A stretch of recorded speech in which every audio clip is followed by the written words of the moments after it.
Have you realise something? நம்ம வந்து எங்கேயாச்சும் கிளம்புறோம், இல்ல ஆஃபீஸ் கிளம்புறோம் எஸ்பெஷலி அப்படின்னு வரும்போது, வேக வேகமா ரெடி ஆவோம். ஏன் வேக வேகமா ரெடி ஆகுறோன்னே தெரியாது. நான் நெறைய பண்ணுவேன். அதே டைம் தான் இருக்கும். ஆனா பட பட பட படன்னு எல்லாத்தையும் பண்ணணும்னு. அத நான் சம்டைம்ஸ் ரியலைஸ் கூட பண்ண மாட்டேன். ஏன் இவ்வளோ வேகமா பண்றேன் அப்படின்னு. அது ஒரு நாள் உட்கார்ந்து ரிஃப்ளெக்ட் பண்ணும்போது தான் தோணுச்சு. நம்ம எவ்ளோ ஒரு சர்வைவல் மோட்லயே இருக்கோம்ல. நம்ம இப்போ நம்ம இந்த மொமெண்ட்ட லிவ் பண்ணலாம் அப்படின்ற ஸ்பேஸே ரொம்ப கம்மியா இருக்கு. நம்ம லைஃப்லயே 5 நாள் வேல பண்ணணும், 2 நாள் லீவ் அப்ப தான் நான் ஜாலியா இருப்பேன்.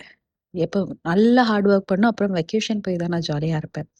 இந்த மாரி எப்பவுமே ஒரு கண்டிஷன் கூடயே தான் நம்ம லிவ் பண்றோம். இதெல்லாம் பண்ணா தான் என்னால நிம்மதியா இந்த மொமெண்ட் இருக்க முடியும். பட் ஆக்சுவலா அது அப்படியா? யோசிச்சு பாருங்களேன். நம்ம இன்னைக்கு ஒரு சாய்ஸ் எடுத்தா கூட, இந்த மொமெண்ட்ட இப்போ என்ஜாய் பண்ணலாம்.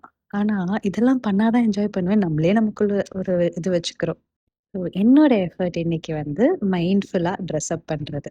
So I took my own time by enjoying each and every part of dressing up today. This is me giving myself permission to live this moment.